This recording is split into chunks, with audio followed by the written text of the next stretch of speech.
cuando se pensaba que la ciencia iba a acabar con todos los problemas que tenía el ser humano, pues de alguna manera no lo logró, ¿no? La teología cristiana, o lo que nosotros creemos, da una base para el desarrollo de la ciencia, ¿no? El gobierno es instituido por Dios, bueno, lo dice en el libro de Romanos, ¿no?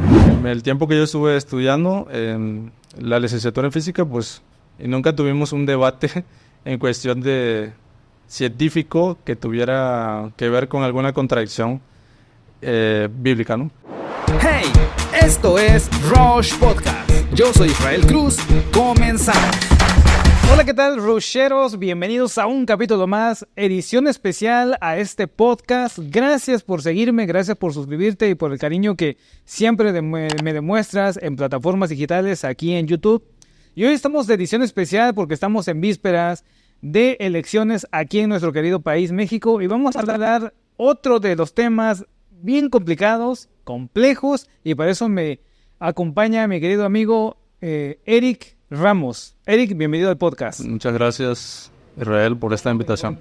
Vamos a abordar el tema sobre ciencia, política y religión, que creo que son los temas más quisquillosos que nos causan conflictos a veces y a algunas personas, ¿no? Sí, cierto. Ok, pues vamos a entrar en tema, ¿te parece? Antes, háblanos un poquito de ti. Sí, bueno, yo soy licenciado en física por la Universidad Juárez Autónoma de Tabasco y también soy pastor.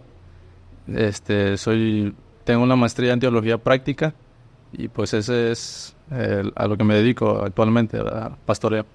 ¿Y también estás estudiando el doctorado? Actualmente estoy en el segundo año del doctorado en teología práctica y estoy haciendo una tesis que tiene que ver con la política. Excelente, me encanta ese tema. Y la primera pregunta que te quiero hacer es, ¿consideras que hay conflicto entre la ciencia, la política y la religión? ¿O son solamente prejuicios que tenemos en nuestras mentes? Pues la respuesta, pues yo creo que tendríamos que irnos a la historia, ¿no? De cómo ha sido la relación entre la ciencia, la política y la religión. Antiguamente las tres estaban unidas, ¿no? Si nosotros leemos, por ejemplo, en la Biblia, el caso de los babilonios, tenían en las cortes, no solamente estaba el rey, sino también tenía a los sabios, a los magos, que estas personas pues estudiaban los astros, pero a su vez estaba mezclado con las supersticiones y con diversas creencias que había en aquel entonces. Y ya con el paso de los años, cuando la iglesia empieza a surgir, pues en el tiempo de Constantino, llega la iglesia a dominar, ¿no? Sobre todo el occidente, y a partir de entonces hay como una unión entre la iglesia católica y lo que era la política, ¿no? En aquel entonces. Pero fue hasta el siglo XVI, más o menos, que empieza lo que es el Renacimiento y posteriormente la Ilustración, donde la sociedad pues empieza a pensar que tenía que haber una separación entre lo que es el pensamiento de la iglesia hacia las cosas que hoy llamamos seculares, ¿no? Entonces empieza a darse esa separación entre lo que es la política y lo que es también la religión. Y posteriormente con la Reforma Protestante, ¿no? Con la Reforma Protestante, pues prácticamente los países que se alinean a esta religión, pues se deslindan, ¿no? De lo que es la autoridad del Papa y también los reyes de esos países. Posteriormente, pues tenemos el tiempo del siglo XIX. Hay una persona, un filósofo muy importante llamado Augusto Comte, que desarrolla una teoría que se llama el positivismo, y que él decía que pues tenemos que basarnos solamente en aquello que es evidente a los sentidos, ¿no? Y de alguna manera pues él dice que la ciencia tiene que ser la que determine, ¿no? Cómo se debe gobernar un país, y él pugnaba por ese tipo de gobierno, ¿no? En ese entonces.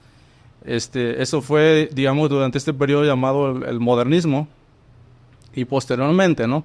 A esto, pues, sabemos que vino la Primera, la Segunda Guerra Mundial. Fue un tiempo como de desilusión, ¿no? Porque cuando se pensaba que la ciencia iba a acabar con todos los problemas que tenía el ser humano, pues de alguna manera no lo logró, ¿no? Sino al contrario, tenemos por ahí el desarrollo de una bomba nuclear, ¿no? Que terminó con miles de vidas, y de ahí pues mucha gente pues se desilusiona también con la ciencia, y entramos a un periodo que se llama el posmodernismo, ¿no? Que es el tiempo que estamos ahora, y si preguntas si hay un conflicto, pues se puede decir que depende del lugar, ¿no? Porque hay países donde hay conflictos entre la política, ¿no? Y lo que es la religión. Países, por ejemplo, Corea del Norte, ¿no? Donde se persiguen los cristianos, otros lugares, ¿no? Del mundo donde hay ese tipo de conflictos. Pero de alguna manera, ¿no? También el desarrollo secular y la separación que ha existido entre la Iglesia y el Estado ha permitido que también hayan valores que se hayan desarrollado durante esta cultura posmoderna, que es los valores del pluralismo, ¿no? De poder escuchar todas las voces de todas las personas en la sociedad, ¿no? Incluyendo también de la gente religiosa. Entonces, aunque ahora no se le da tanto predominio, ¿no? a la religión dentro de la política o dentro de la ciencia, pues no significa, ¿no? que no hayan habido personas que se hayan dedicado a esto durante la historia, ¿no? Muchos científicos pues han sido cristianos, la mayoría de ellos han sido cristianos, han recibido premios Nobel, ¿no? Podemos ver a químicos, físicos, biólogos, matemáticos que han sido cristianos y no han tenido ningún conflicto realmente con esto, ¿no? Sin embargo, pues ha habido como historias o casos, ¿no? Especiales, ¿no? En la historia, como es el caso de Galileo Galilei, ¿no? y otros sucesos, ¿no?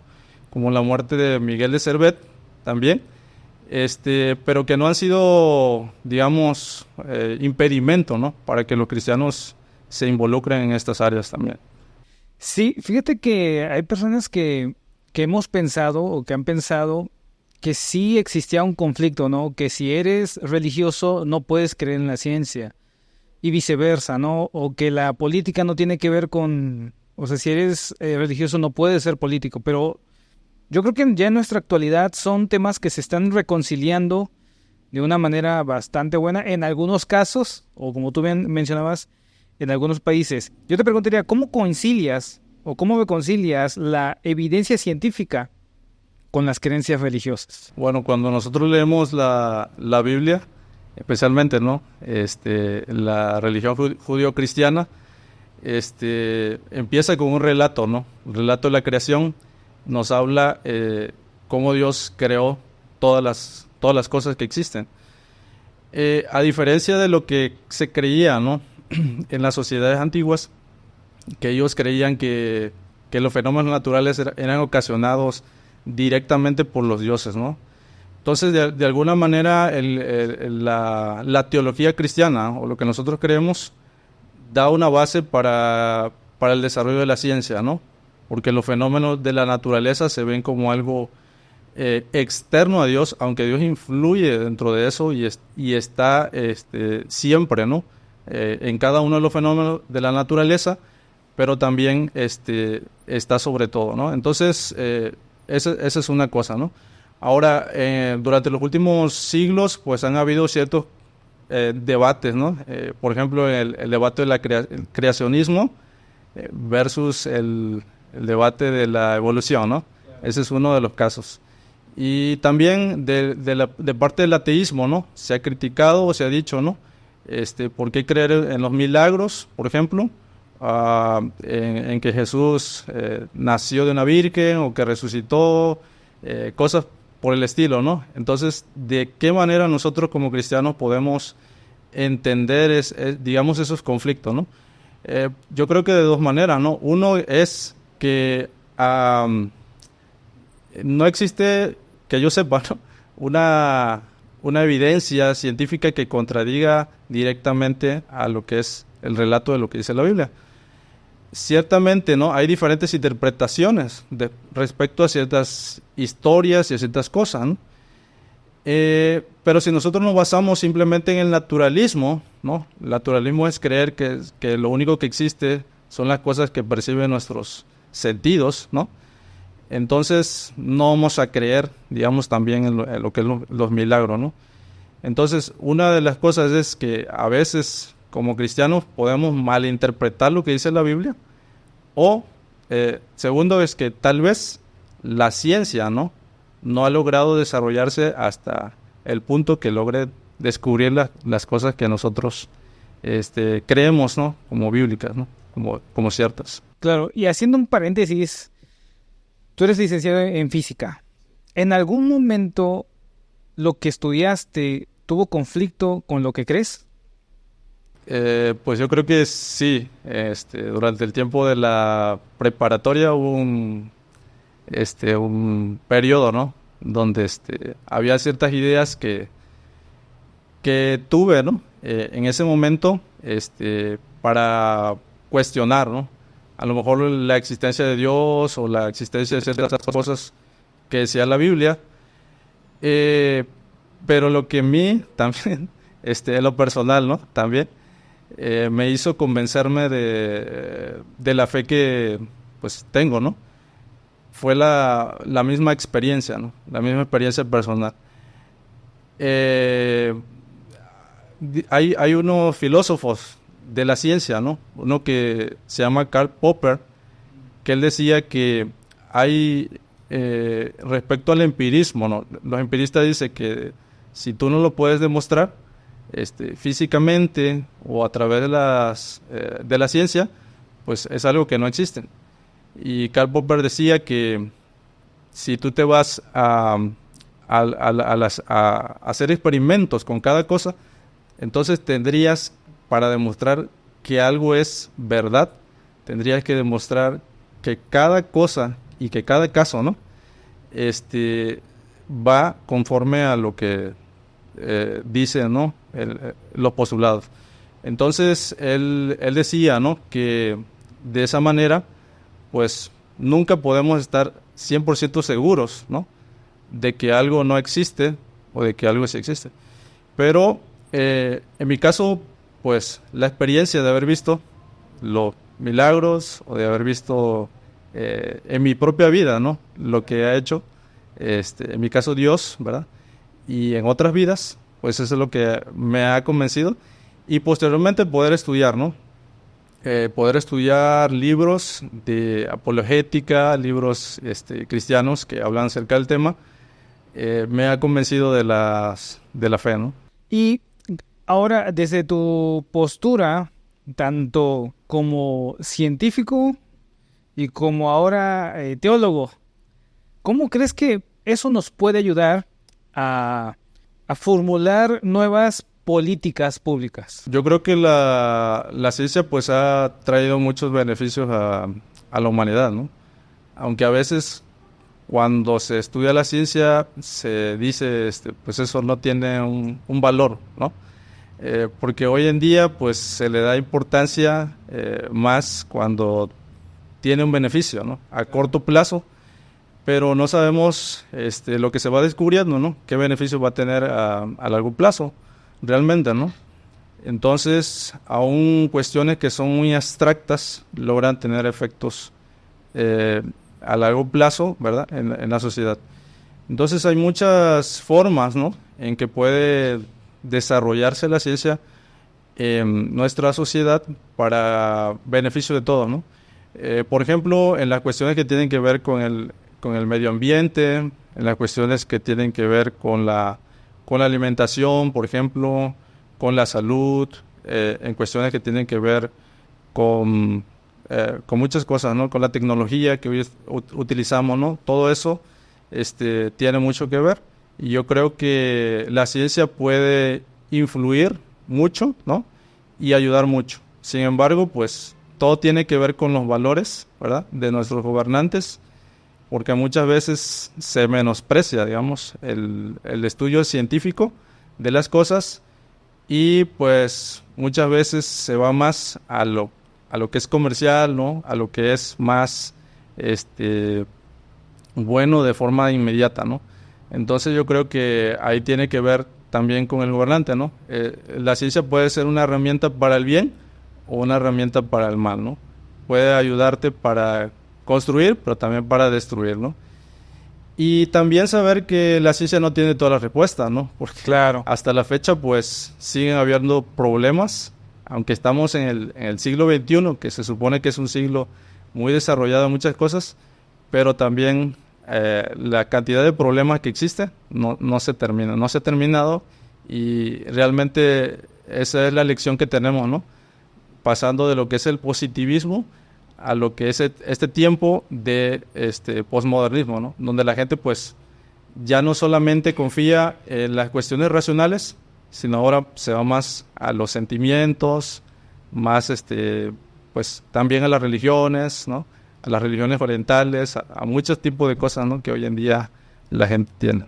Sí, sí. Y fíjate, eso me hace pensar que, bien, como bien has dicho, existe mucha apertura hoy a diferentes tipos de religiones, e incluso los políticos practican muchas de ellas, ¿no? De que ni siquiera son el catolicismo tradicional, por ejemplo, sino otras, quizá de otros lugares. Se hay apertura, sin embargo, la raíz sigue siendo como que el problema, ¿no? Según lo que lo entiendo. Recién mencionábamos en el capítulo anterior la importancia de tener personas que se den en el gobierno con salud mental, estabilidad emocional. Y desde la ciencia, por ejemplo, se estudia últimamente, y en los últimos 2 años se ha estado estudiando mucho el comportamiento humano, las conductas. Y como bien lo mencionabas, a veces todo eso, en lugar de apoyar y usarlo para el bien, se ocupa para manipular a las masas, ¿no? Y hablando de esa línea, creo que está mucho, no sé, hay una línea muy delgada entre pasar, pues sí, valga la verdad, esa línea de la ética, ¿no? ¿Cuál sería tu perspectiva, tu opinión con el uso de la tecnología, y donde está la línea muy delgada entre la ética y la moral? Precisamente, ¿no? Esa es una de las cuestiones, ¿no? Que aporta la perspectiva de la religión. Hay muchos tipos de ética, ¿no?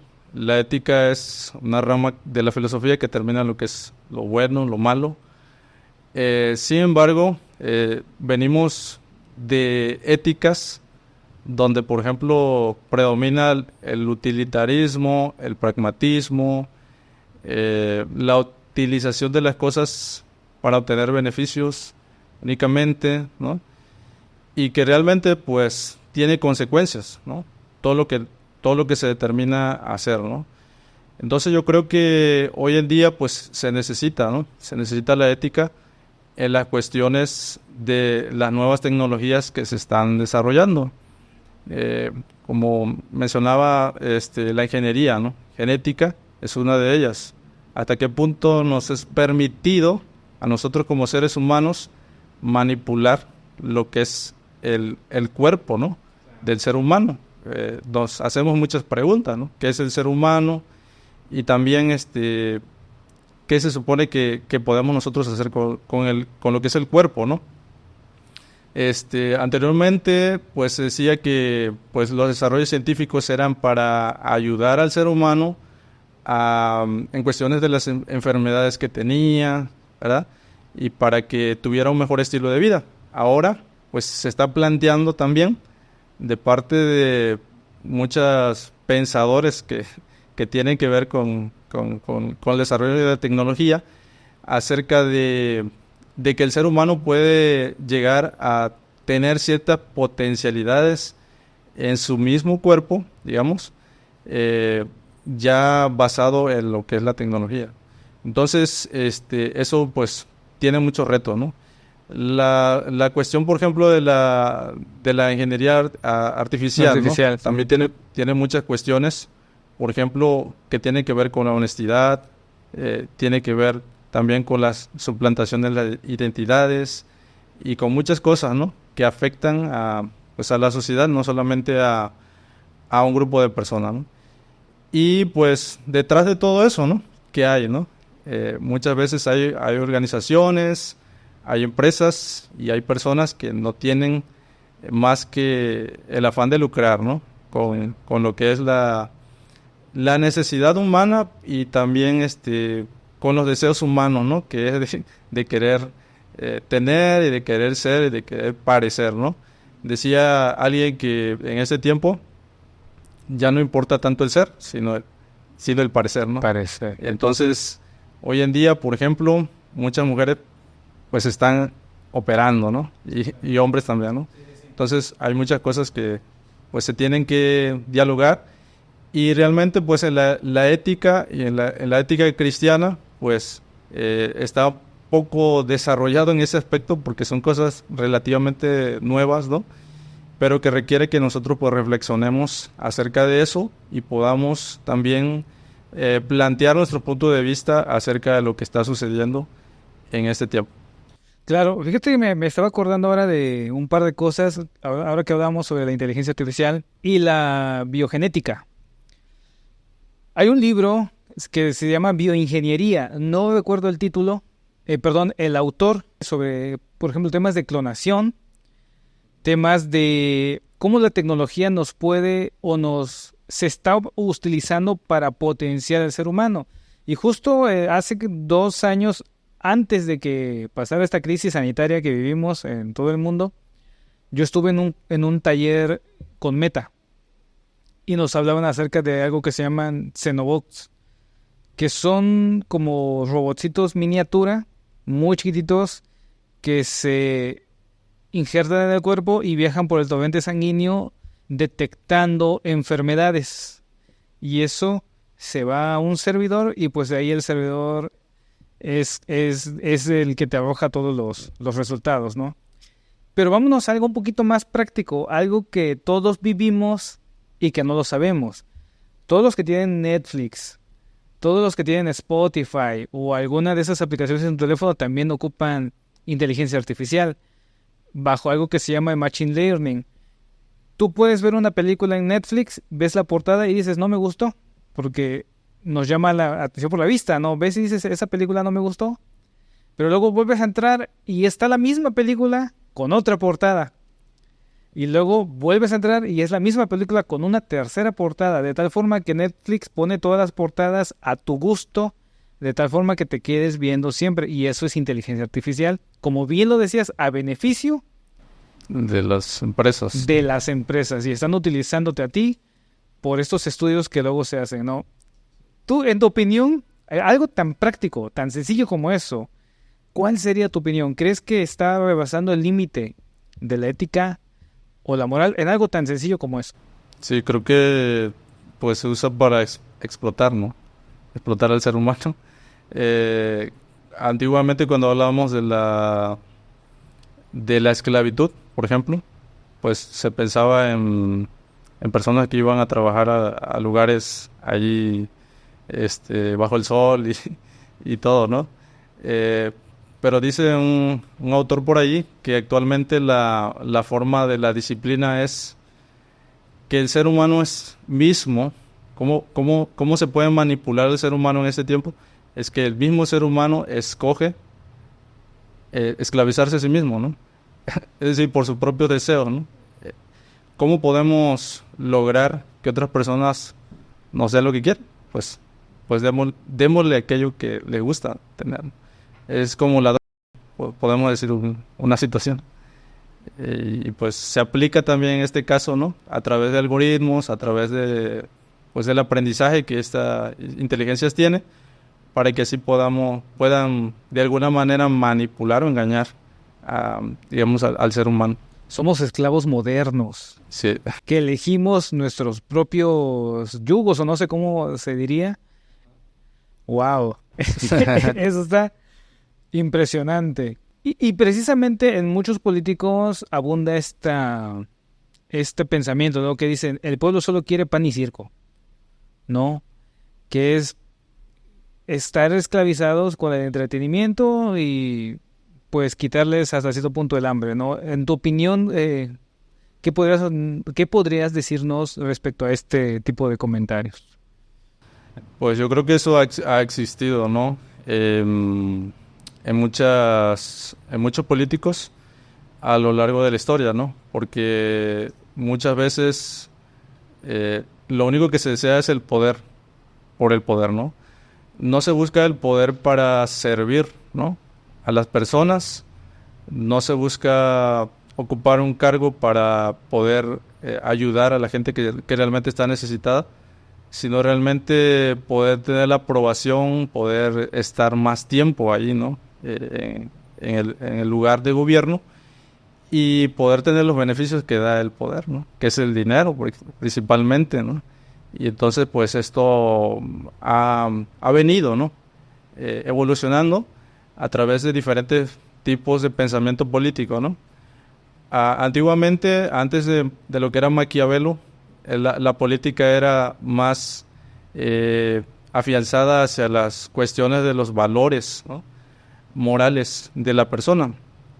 A partir de lo que es Maquiavelo, empieza lo que es las ciencias políticas modernas, ¿no? Y una de las ideas que se ha dicho, ¿no?, que él dice que es que el fin justifica los medios, ¿no? De qué manera nosotros podemos utilizar todos esos medios para lograr ciertos fines, aunque pueda dañar, aunque pueda herir de una manera colateral, ¿no?, en otras cosas al ser humano, ¿no? Entonces yo creo que sí, se ha utilizado mucho esto, ¿no? Inevitablemente se ha dañado al pueblo, ¿no? Se ha dañado a las personas, pues por malas políticas y malas prácticas en la política, ¿no? Que a fin de cuentas dicen que el problema no es la política en sí, que la política es como el arte de gobernar, sino el corazón de los que hacen política, ¿no? Y pensando en esta línea, o tomando esta línea de pensamiento de las personas que hacen política, ¿cuál es tu opinión sobre la influencia que pueda tener las creencias religiosas en un político? Las creencias religiosas, pues, yo creo que no se pueden desligar del ser humano, ¿no? Hoy en día, pues, en muchos países se tiene la idea de lo que es el laicismo y el secularismo. En la cuestión del secularismo, pues, se dice que la religión queda fuera de todas las cosas públicas, ¿no? Y se debe mantener como algo puramente privado, ¿no? Obviamente que cuando nosotros salimos al mundo, siempre va a afectar las creencias más profundas que nosotros tenemos, ¿no? No podemos desligarnos de ellas, ¿no? Entonces decirle a una persona que se deslinde de todas sus creencias, de su corazón, ¿no? Pues yo creo que no es realmente una cosa que se pueda realizar, ¿no? Y yo creo que el papel de las creencias en una persona que se dedica a la política, en este caso la religión, pues debe ser, en primer lugar, para que tenga una visión de lo que es el mundo realmente, y de lo que es el servicio hacia la sociedad y los valores personales que él pueda tener, ¿no? Que puede ser principalmente la honestidad, ¿no? Y hacer las cosas lo mejor posible, ¿no?, para llevar a cabo, pues, políticas que realmente puedan ser de bien, ¿no?, para la sociedad. Entonces yo creo que allí es donde ese valor, pues, tiene una importancia muy grande, porque las personas que no tienen ese valor, tal vez, pues, se basen en otras cosas, no necesariamente malas, pero pueden tender más hacia eso, ¿no? Tal vez. Claro, y ahora en cuanto a que los políticos tomen decisiones basados en sus creencias religiosas, yo creo que hay una línea muy delgada, ¿no? ¿Cuál sería tu opinión, por ejemplo, que las creencias religiosas influyan en decisiones que tienen que ver con temas delicados, como por ejemplo eutanasia, aborto, o matrimonio entre personas del mismo sexo? Se ha estado debatiendo acerca de eso, ¿no?, en los últimos años. ¿Por qué, no?, se ha debatido esto. Durante los primeros siglos de la iglesia, ¿no? Cuando la iglesia se enfrentó, digamos, a la sociedad romana, era una sociedad que se había degradado mucho en las cuestiones morales, ¿no? No solamente que cuando nacía una niña, una persona deforme, por ejemplo, era echado a los lobos que se lo comieran o los arrojaban por un risco, ¿no? Para deshacerse de ellos porque pensaban que no tenían, pues, ningún valor, ¿no? Y a partir de que la iglesia cristiana toma de alguna manera la influencia en la política, pues se han llevado a cabo muchos beneficios, ¿no? Para la sociedad occidental, ¿no? No solamente el desarrollo de hospitales, escuelas, cárceles con mejores condiciones de vida, etcétera, ¿no? Sino también en leyes que han afectado positivamente a la sociedad, ¿no? Por ejemplo, en la abolición de lo que es la esclavitud, ¿no? En Inglaterra, o la abolición del trabajo de menores o el abuso de menores en lo que es la India, ¿no? Y en muchos países, ¿no? De tal manera que decir, ¿no?, que la iglesia no tiene por qué tener una voz en cuanto a la defensa de las personas no nacidas, pues yo creo que es como querer acallar de alguna manera la voz de los cristianos. Porque creemos, ¿no?, que estamos conscientes de la situación, ¿no?, de las mujeres en necesidad, que piensan en abortar, pero también creemos que pueden haber alternativas, ¿no?, que no necesariamente tengan que acabar con una vida en formación, ¿no? Y acerca de la eutanasia, pues igual, ¿no? A veces se le ve como un estorbo o un gasto, ¿no?, para el gobierno o para la familia, y pensamos que tenemos esa autoridad para poder quitar la vida de una persona. Entonces hoy en día pues se ha suavizado de cierta manera la manera que se dice las cosas, ¿no? Ya no se dice que es un asesinato, sino se le habla de otra manera, ¿no? Se le pone otra palabra para que ya no suene así tan cruel, ¿no? Y hoy en día pues ya no se dice aborto, ¿no? Se puede decir otra palabra, ¿no? Interrupción legal del embarazo. Entonces, nosotros creemos que sí, realmente la vida empieza en la concepción y termina hasta la muerte natural. Y en la cuestión del matrimonio de personas del mismo sexo, creo que pues es una cuestión compleja, ¿no? También, porque realmente tenemos que tener ese respeto, ¿no?, hacia las personas que manifiestan tener diferentes identidades o preferencias sexuales, pero al mismo tiempo también defender aquello que nosotros consideramos como lo que es un matrimonio y lo que es la familia, ¿no? Entonces, hoy en día, ¿no?, ante esta apertura de lo que se ha llamado la ideología de género, hay una forma de deconstrucción, ¿no?, de construcción de la idea de lo que es la sexualidad, de lo que es la identidad sexual del hombre, de la mujer. Y pues realmente consideramos que es peligroso, ¿no?, para lo que es la familia y para el desarrollo de la sociedad, ¿no? Entonces, por esa causa también nosotros creemos que podemos tener una voz, ¿no?, para plantearlo a los políticos y también a la gente que está en las legislaturas, ¿no?, y que de alguna manera puedan ellos tener conciencia de lo que piensa muchas personas, ¿no?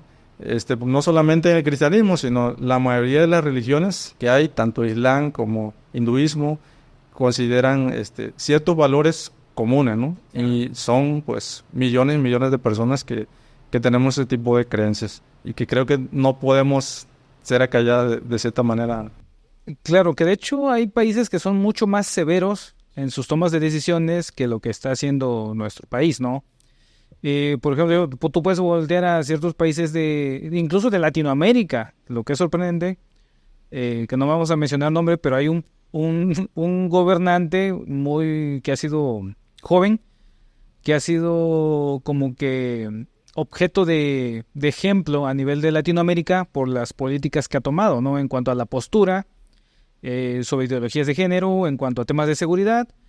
Pero también hay otro, del otro lado del mundo, donde también se manifiesta con una postura bastante drástica en cuanto a estos temas. Y todos siempre es pensar en el bien común, ¿no? Pensando en preservar precisamente el tema del bien común.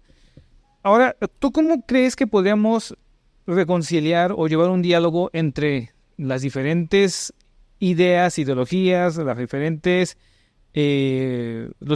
pensamientos políticos sin comprometer nuestros principios? Yo creo que los principios pues lo tenemos que tener bien afianzado, ¿no? Y tener conocimiento de la historia, conocimiento de lo que son las diferentes ideologías políticas que hay, ¿no? Y pienso que es válido, ¿no? Que una persona tenga una inclinación, ¿no? Una persona cristiana puede tener una inclinación hacia cierta preferencia o hacia cierto partido o hacia ciertas personas que están en el campo de la política, siempre y cuando pues se mantengan los valores cristianos, ¿no? Los mandamientos, los principios que nosotros podemos tener. Y realmente pues así hay muchos tipos de creencias dentro del cristianismo, ¿no? Hay de los que son un poco más hacia la izquierda, ¿no? Hacia la izquierda política, y que quieren más como atacar el problema de la pobreza o el problema de las necesidades sociales, y otros que tienen que ser un poco más conservadores, ¿no? Ahora retomando eso que hablamos en este momento, ¿verdad? Y acerca de otras cuestiones, ¿no? También. Entonces yo creo que hay como pues esos principios, ¿no? Bíblicos que nos deben de guiar a nosotros, entendiendo que como cristianos, ¿no?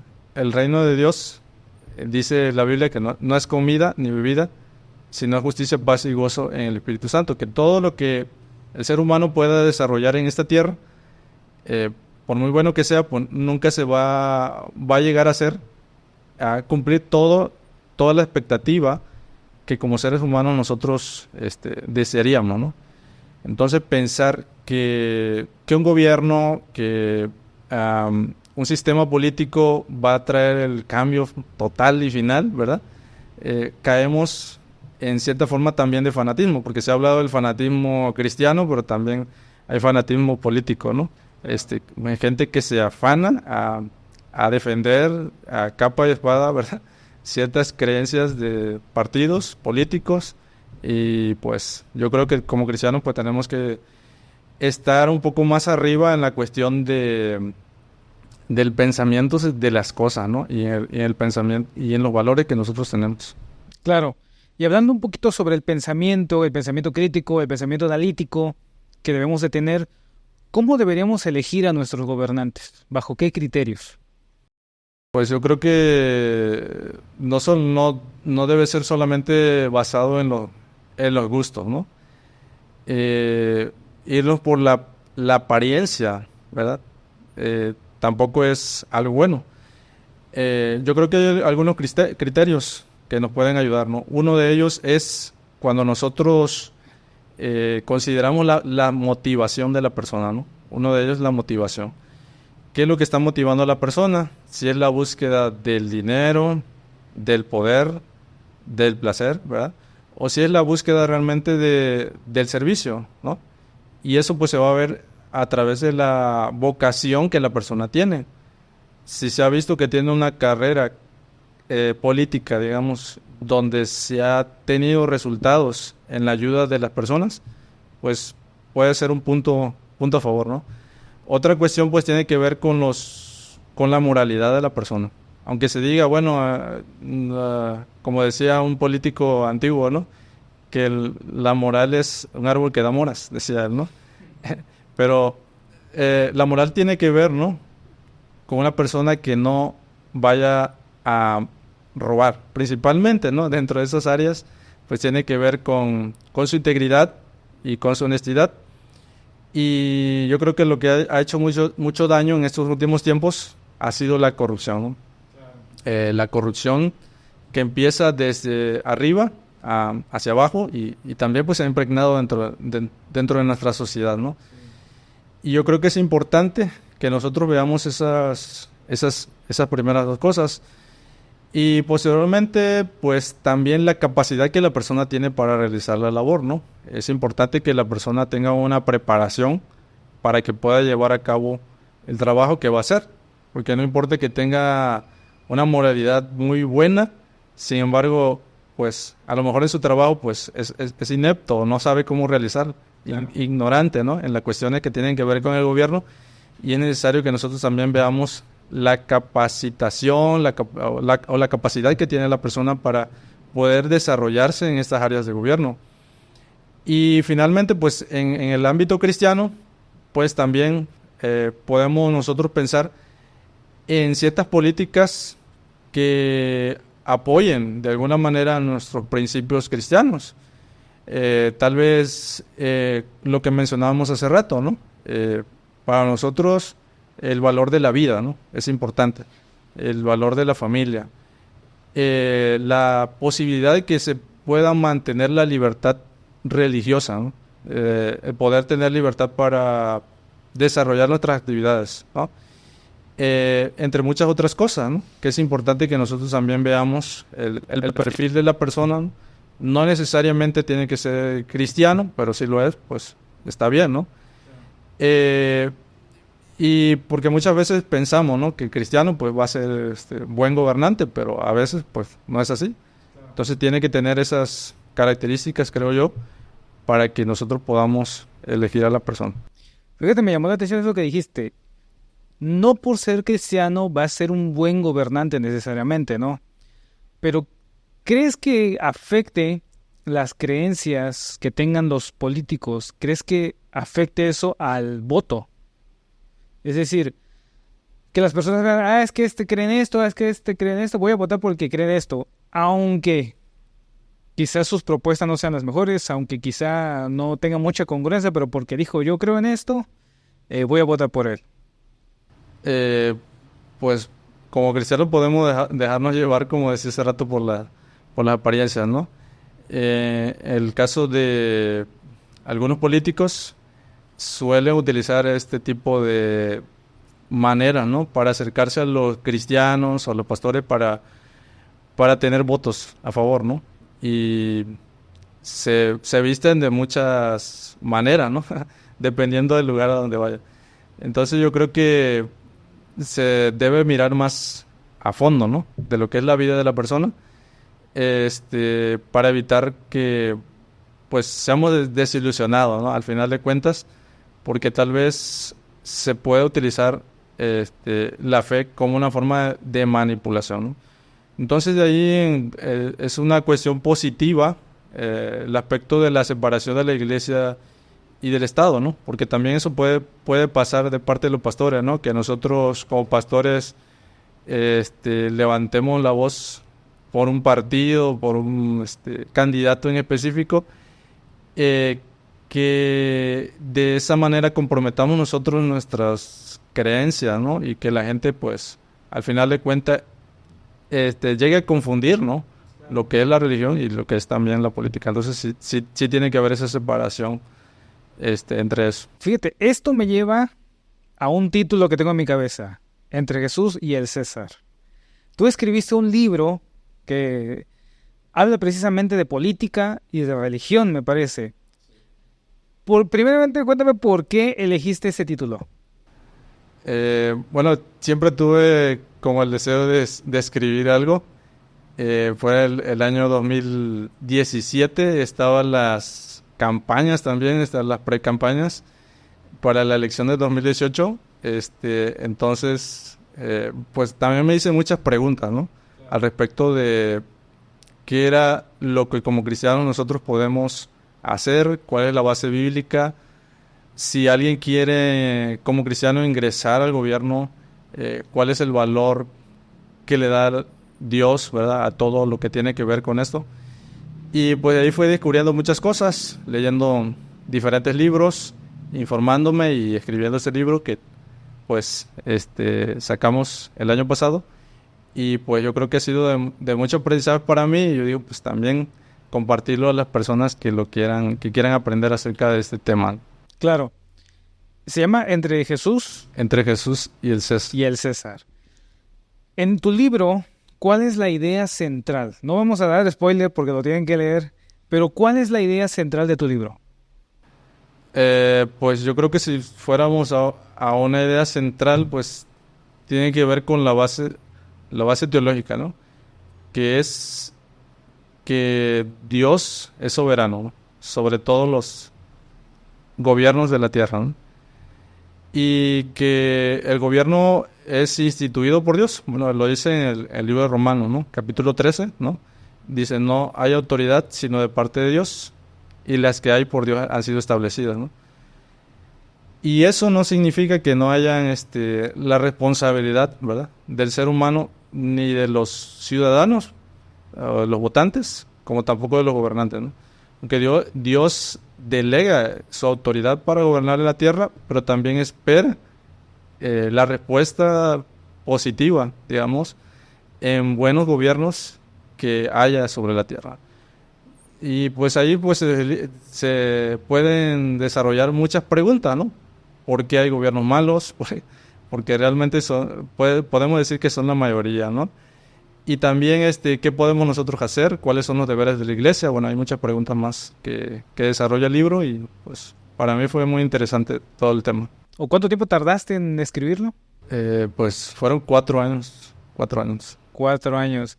Y que la verdad es un libro con bastante contenido. He tenido la oportunidad de leerlo. Y me llama la atención que seas objetivo en el libro. No se inclina necesariamente por un partido. Bueno, de hecho no se inclina por un partido como tal, sino más bien el punto de vista es 100% objetivo en cuanto a tu responsabilidad también como persona, ¿no?, de ejecutar tu sufragio, ¿no? Dentro del ámbito cristiano, pues hay muchos tipos de libros que tienen que ver con la política, ¿no? Una corriente que vino de hace algunas décadas fue la teología de la liberación. En la teología de la liberación era pues poco más cargado hacia la izquierda. Se decía que era como marxista, ¿no? La aplicación de pues lo que ellos veían, ¿no?, como lo que tenía que ser la política. Algunos hasta buscaban una forma de revolución, ¿no? Revolución con armada y todo, ¿no? Y otros pues se fueron a la parte un poco más pacífica. Esa es una de las ramas, ¿no?, de la teología política que ha venido permeando, ¿no?, en Latinoamérica hasta la fecha.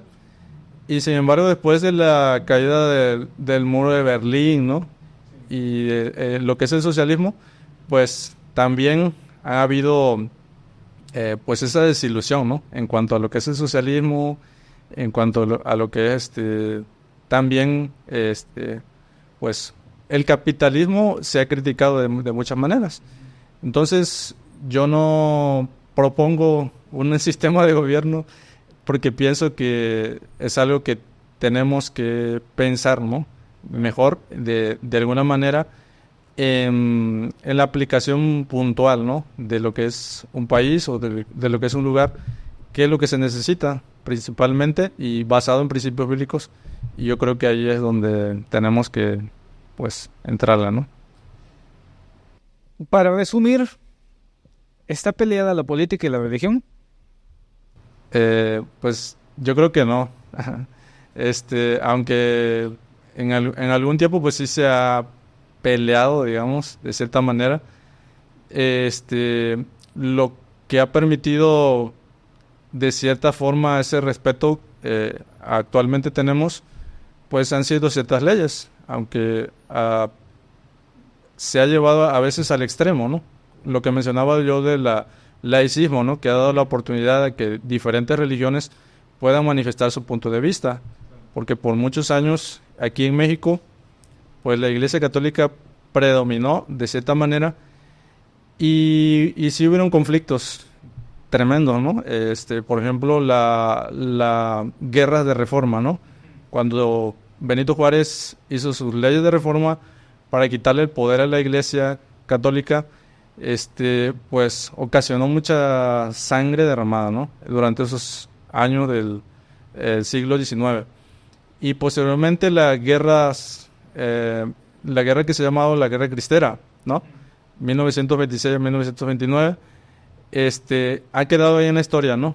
Para darnos cuenta que pues sí han habido conflictos fuertes, ¿no? Entre el Estado y la Iglesia. Actualmente, ¿no? Escuchaba yo un noticiero que decía que pues hay una iglesia, ¿no? Que también pues ahora está confrontando, ¿no? A este gobierno, llamando a votar por ciertos candidatos en estos momentos. Entonces yo creo que pues ahí es donde empieza el conflicto, ¿no? Puede enfrentar el conflicto cuando nos inmiscuimos, digamos, institucionalmente o de manera clerical, a un ataque, digamos, frontal contra ciertas personas, contra cierto gobierno o contra ciertas leyes. Esto pues también está matizado en la cuestión de que pues la Biblia habla, ¿no? De que tenemos que obedecer a Dios antes que a los hombres, ¿no? Hay veces que nosotros como cristianos tenemos que decidir, ¿no? Desobedecer ciertos mandatos que da el gobierno cuando tiene que ver con algo malo, ¿no? Que tenga que ver con asesinar, con prohibir las cosas que como cristianos nosotros podemos hacer, ¿no? Pero yo creo que no, pues en este momento, gracias a Dios, no tenemos tanto conflicto, ¿no?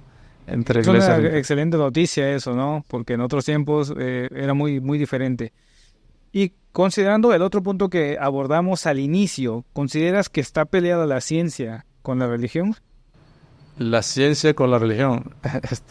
Yo creo que hay un sector, ¿no? Un sector que es el área de los ateos, ¿no? Y de los agnósticos, que son los que más han hecho debates o han escrito libros hablando contra la religión. Y en la sociedad pues muchas veces se tiene como ese pensamiento, esa idea, ¿no? Pero yo creo que no, realmente los científicos reales, ¿no? Los que están ahí, pues la mayoría de ellos pues tiene sus religiones y no tienen ningún problema, ¿no? Con eso. En el tiempo que yo estuve estudiando en la licenciatura en física, pues había compañeros de diferentes religiones y realmente pues ahí mismo, ¿no? En la escuela pues también había la oportunidad de hablar de Dios o de platicar acerca de eso y nunca tuvimos un debate en cuestión de científico que tuviera que ver con alguna contradicción bíblica, ¿no? Pero como decía, ¿no? Hay algunos países, principalmente los países europeos y Estados Unidos, donde sí ha aumentado de cierta manera lo que es el ateísmo. Y también pues la defensa, ¿no? La defensa de las creencias bíblicas a través de lo que es la apologética, ¿no? Entonces aquí en Latinoamérica pues yo creo que no hay ese conflicto, ¿verdad? Que se pueda dar en otros lugares, pero sí en ciertos sectores, en ciertos momentos, ¿no? Hemos llegado ya al final de esta charla, que la verdad es muy enriquecedora. Nos has ayudado a darnos bastante contexto, tanto histórico como fundamentos para saber pensar bajo ciertos criterios. ¿Qué consejos le darías? Estamos en vísperas de elecciones aquí en nuestro país, pero para futuras elecciones, porque esto pues queda para la posteridad, ¿qué recomendación le darías a las personas para que elijan a su gobernante? Pues pensar bien el voto, ¿no? La responsabilidad que tenemos. Yo creo que tenemos un derecho que ejercer, ¿no? Porque por muchos siglos